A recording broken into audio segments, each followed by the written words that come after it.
Film director Ron Howard does his usual fine job, this time bringing to the screen his adaptation of Peter Morgan's hit play, FrostNixon. Now, if you're one of those who think that watching two guys dressed in suits and ties talking for almost 2 hours adds up to boredom, I want you to think again.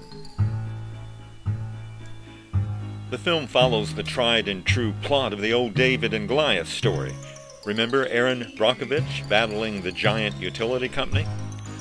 And this time, one of the characters is named David, although there's no slingshot and no blood in this version.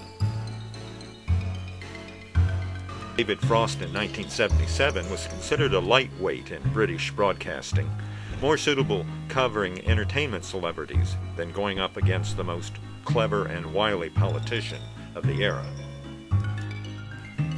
Richard Nixon, on the other hand, though long silent after his resignation and disgrace over the Watergate cover-up, would be a most formidable subject, one who thought that he could easily manipulate his interviewer.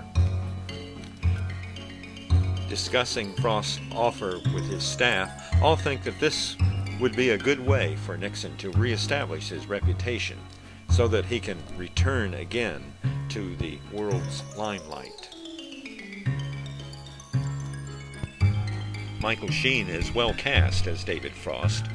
Here he pulls together his staff, dedicated, as one of them puts it, to giving the American people the Nixon trial that they never had. How Frost manages to work with them and obtain the funds and the airtime to bring his series to the public makes for intriguing viewing.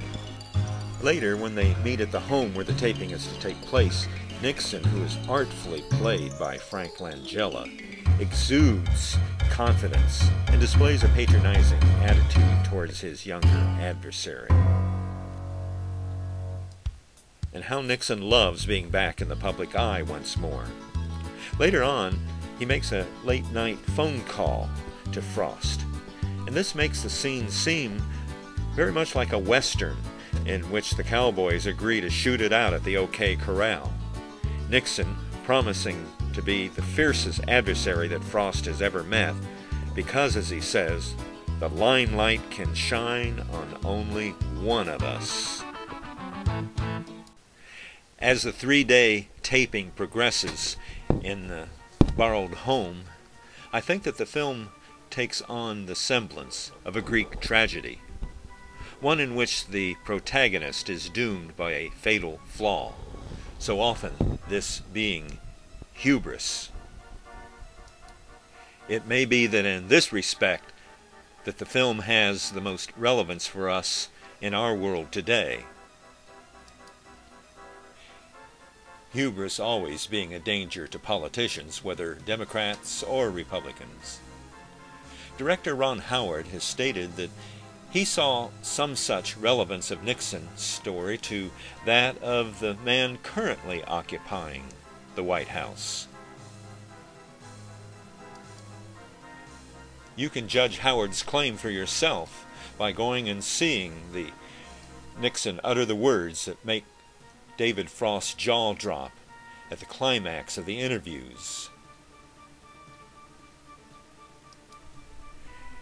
Even if the recent political campaign has left you with an overstuffed feeling about politics, much the way you felt about turkey on Thanksgiving Day, you owe it to yourself to see this well-crafted film. For I suspect that we will be hearing actor Frank Langella's name many times as Oscar fever sweeps through the land.